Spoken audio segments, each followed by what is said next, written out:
Bonjour à toutes et à toutes, je m'appelle Vincent Leroux et aujourd'hui je vais vous présenter mon exploitation familiale. C'est donc une exploitation en polyculture élevage et donc qui dit élevage dit forcément animaux. Donc on retrouve sur cette exploitation un troupeau de bovins allaitants, donc derrière moi c'est le troupeau des mères qui vont donner naissance à des veaux qui seront ensuite conduits en veau sous la mer. Vous pouvez aussi voir qu'il y a quelques différences de couleur entre les vaches, c'est normal car elles sont issues d'un croisement d'absorption entre des normandes et des limousines. Vous pouvez aussi voir qu'elles sont au pâturage car rappelons une vache c'est quand même fait pour pâturer. Donc elles sont à l'herbe les 3 quarts de l'année, sauf l'hiver où les terres sont trop humides pour cela.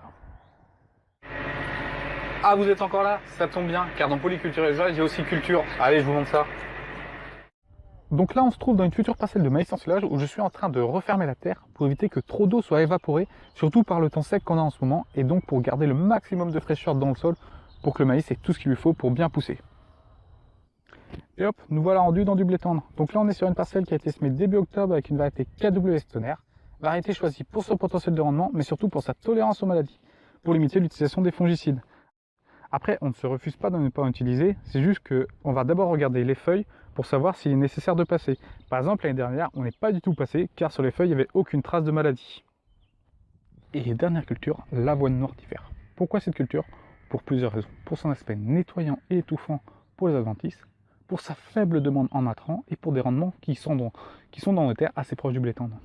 Donc voilà, c'était la présentation de l'exploitation familiale. J'espère que ça vous a plu. Si jamais vous avez des questions ou des remarques, n'hésitez pas à les mettre dans les commentaires et on se dit à la prochaine.